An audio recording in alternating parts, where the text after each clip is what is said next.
ওর অবস্থা ধীরে ধীরে অনেক খারাপ হয়ে যাচ্ছিল। তখন আমরা তার ঘাড়ে খুব বাজে ক্ষত দেখতে পাই। তার শরীর খুব অদ্ভুতভাবে নড়তে থাকে আর সে রক্তবমি করতে শুরু করে। তখন তারা অ্যাম্বুলেন্স কল করতে গেলে দেখে সে মারা গেছে। সবাই তার মৃত্যুতে কষ্টই পাচ্ছিল। ঠিক তখনই নাজের বাবা আবার জীবিত হয়ে যায়, কিন্তু এখন আর সে কোনো মানুষ ছিল না। তার চোখ একদম ধূসর দেখাচ্ছিল আর সে অদ্ভুত আচরণ করতে শুরু করে। শব্দ শুনে তাদের কাজের লোক সেখানে এলে নাজের বাবা তাকে হামলা করে আর তার ঘাড়ের মাংস খেয়ে ফেলে। তখনই সেখানে ইনভেস্টর আসলে নাজের বাবা তাকেও হামলা করে। সে নিজেকে কামড় থেকে বাঁচাতে পারে ঠিকই, কিন্তু নাজের বাবার মুখের সব রক্ত তার মুখে গিয়ে পড়ে। এসব কিছু অজানা ব্যাঙ সেখানে এলে তার বাবার এই অবস্থা দেখতে পায়। তার হাতে তীর ধনুক ছিল আর সেটা নিয়েই সে তার বাবাকে আটকাতে যায়।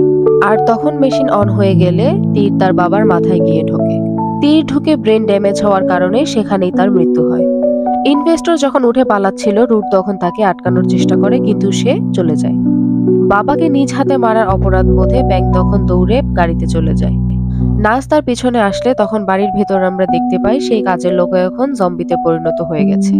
তখন সেই জম্বি অন্য এক কাজের লোকের উপর হামলা করে।